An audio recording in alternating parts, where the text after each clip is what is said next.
The wagons crawled cross fields of Nesha's burn tilled up by hoes and entrenching tools wielded by the ablest pathfinders.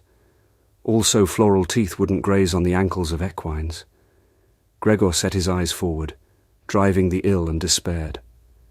"Eshi," Arik spoke out from under a canvas tarp strapped over the bed to hold back the withering sun of a new day. "Might I have a weary word?" "If it is about Reyth," Gregor said, watching the horsetails sway. "Don't fret, I do not take her words to heart. All she needs is a cup of calf and some of O's eggs and beans. She had quite a bit to drink the night before, drank Boda to shame she did." Although exhausted and half-bored through Ladidar's newest symphony of warm sensation, Gregor forced manic laughter. Time will calm her temperament as it did mine and many others. Time. Arik's braids rolled over shaking shoulders as he shook his head in disbelief, his mottled skin of thrice his age scaled by flash burns. "Rage like us, like her paps. It does nor wait." Ty held the poor man steady, the smell of the stench of necrosis receding a once amputated arm among the foulest of the foul downwind.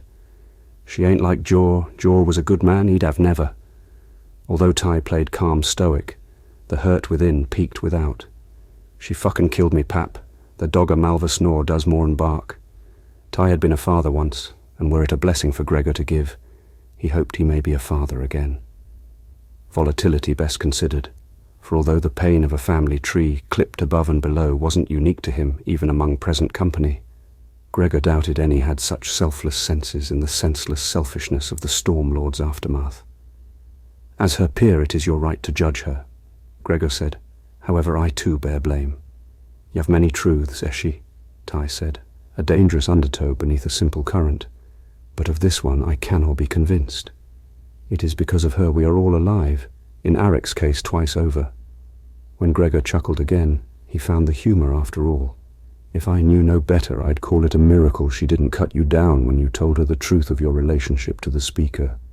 She has the capacity for restraint and a drive to do good. I live only because she is lonelier than she could admit," Arik said, and held thoughts of cold steel against his stomach. "It is not her choice to be like this. She has lost much. If and we's counting, she's taken more," Ty answered. He'd a rifle in the bed, but fingered the bayonet at his side when counting off 5 taken lives. Those fancies dancing between his ears mutating into intent. The scryer, the dragoon, the fish, and who else? Her brother, her father. Had not the last been a berserker's honor? Did not Ty and his partner carry forward a similar debt of blood for their own lost child? "She has, yes." Gregor nodded, pushing aside the irony of so many killers dwelling on another's body count when their own popped the pressure gauge. "This is her chance to set this aside. You would do well to talk her off this cliff. I admit I have seen her likes before. A good friend gave to fear and traded her faith for a suicide vest. You could nor convince the hogs you travel with you think she'll listen. It is why I speak. Please use your power, please," Arik pleaded. "Speak peace into her heart and send her away." "No. I am not in the business of taking the freedom of women at men's request. The last man to try and offer her up had his guts dressed down. I have faith, but I'd be careful." Gregor gave credence to Ty's claim with a joyless smile. "I cannot convince even myself I had hand in the fish's death, so it is not for me to say." "Sure as shite," O said from the wagon ahead. "Not a lad or lass where I'm from with 2 balls who'd not be admiring Foxy's own set of stones right now." Gregor couldn't argue, but also couldn't resist the urge to make it a point. Glancing over Sophie, who, between panicked assessments of the surrounding treetops, eavesdropped from her nook in O's wagon. "Any who think such stones anything but a fool's gumption would be wise to consider the trouble she creates. I confess I too was tempted to inflict great pain upon the Magister, to do great evil unto the cruel. She inspires anger in me, I thought long lost." "She will pay her dues to Sangar," Ty said. "My father's legacy is nor as a traitor, nor as a fickle."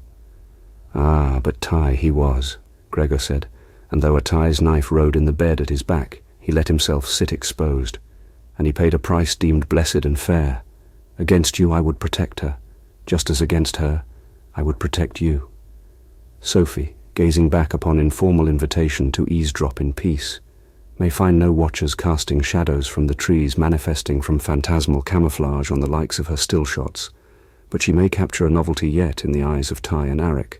The makings of doubt.